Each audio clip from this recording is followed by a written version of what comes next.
Lead quick. He's got to be kidding me! Sowers all by himself! Welcome to EMO Lacrosse, where we talk everything field lacrosse. I took a little all-star break myself. Being in graduate school, I had to study for a lot of accounting and other things. But we got great news over the all-star break. The 2024 Home City finalists have been cut down by the PLL and announced to the world. So here is the list. I won't read through all of them. You can see them on here. Pause the video if you want to read through all of them. What I am going to do, though, is I built out a map of all the cities, the semifinal, finals, quarterfinals, championship game, and all-star game locations for my predictions, what I think would be best for 2024. Before I go ahead into that, I want you to comment down below what 8 cities, regions, or states should have PLL teams. Now let's get right into it. Number 1, this one seems most obvious to me. It needs no explanation. The Boston Cannons. That's where they're probably going to go, and I'm most confident in that.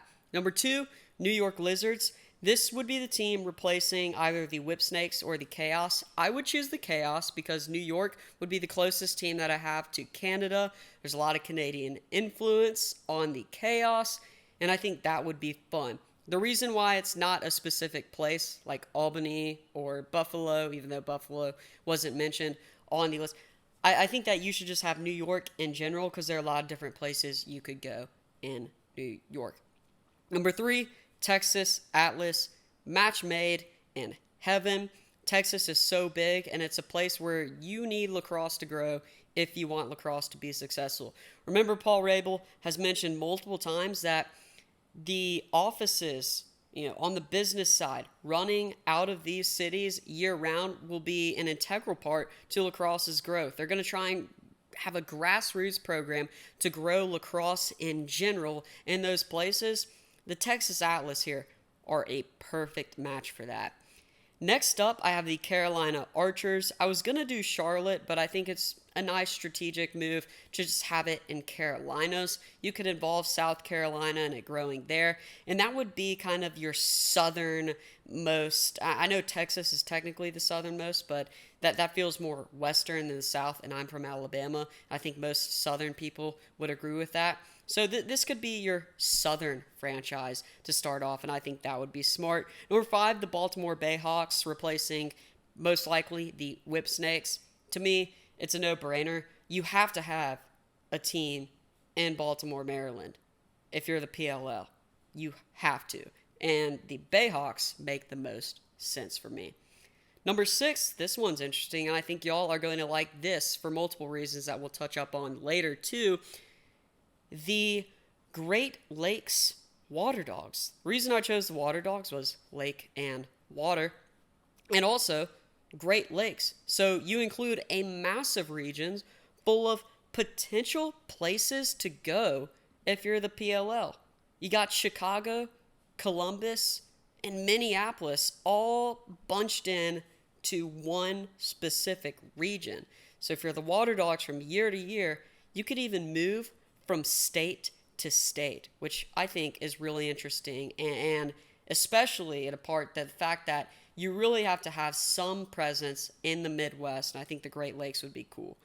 Next up, the Rocky Mountain Chrome. So originally, I had the Chrome kind of leaving the PLL and the Outlaws coming in, which I could still probably do, and I would think is cool. Outlaws are a team from the Major League Lacrosse from Denver.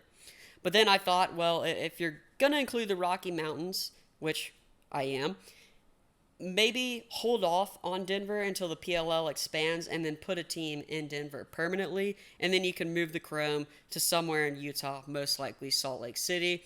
But the Chrome here, I think, fit, and it would be cool to have a team and smart to have a team in this Rocky Mountain area. Last, I have the California Redwoods. Although I'm not quite positive, and this one seems probably the most least confident for me, if they'll have a team in California, they're going to have some type of team out west, even more west than the Chrome would be. and I think it would be smart maybe just to have a team in California, given the fact that California has such a huge factor on television and the PLL has headquarters in California. It would just already make sense. So next up, you'll see that there's a star, a 4, and a championship trophy marker on the map, all in the top right corner, kind of in that northeastern area of the United States. First off, we'll cover the All-Star game. So coming off of All-Star break, you could move the All-Star game to any city in America. It could go to Nashville, Atlanta, Seattle. You could do it in Texas, again in another city. I did it in this area of the Great Lakes because I thought it would be cool to double dip in the Great Lakes because there's so many different places. You could have the Water Dogs play their regular season game in Columbus and then have the All-Star game in Minneapolis. I'm just throwing out random scenarios. You could do the opposite, but you could also have the All-Star game in Kentucky or even Florida. Again, the All-Star game, you could move around and people would go to watch. For the quarterfinals, I assume that the PLL would have the quarterfinals all in one place. So you'd want it to be in a place where it would sell out despite the location. I think that place would be Fairfield, Connecticut. It's also a location that the PLL I know is fond of and they've gone to multiple times. They're going to this year as well. I think that that's where that could be. Fairfield is not a big enough place, in my opinion, to have a professional team. So having the quarterfinals there in Connecticut, you kind of draw like Boston, you can make the trek. New York, you can make the trek. Maryland, it's just a place where in the northeast, feels like a centralized place where teams could easily travel to and fans could easily go. For the semifinals, you'll notice there is no mark for the semifinals. That's because I believe, unlike the All-Star game, you should have the semifinals in the top seeded teams' cities. So, say the Texas Atlas were hosting the California Redwoods on one side of the bracket. The Atlas would host that game. And on the other side of the bracket, you had the Boston Cannons and the New York Lizards. The Boston Cannons were the higher seed. That game would be played in Boston. I know that creates, I guess, more logistical issues for the PLL, but the PLL has come so far. I don't doubt that they could split the semifinals and have them in two separate places. That would make for a better TV product, having rowdier fans, probably more sold out games, and games with stakes on the line. That would be awesome to see. So semis, I would have in the home region, which I think is perfectly fair and gives teams reasons to win and to be seeded higher. So I think that introduces a whole entire new factor for the PLL. And finally, the championship would rotate between home cities, states, and regions. I'd put it in New York to start because I think New York would be an awesome place to start the PLL championships with the home cities and a new era for the PLL. But you could have it in Boston.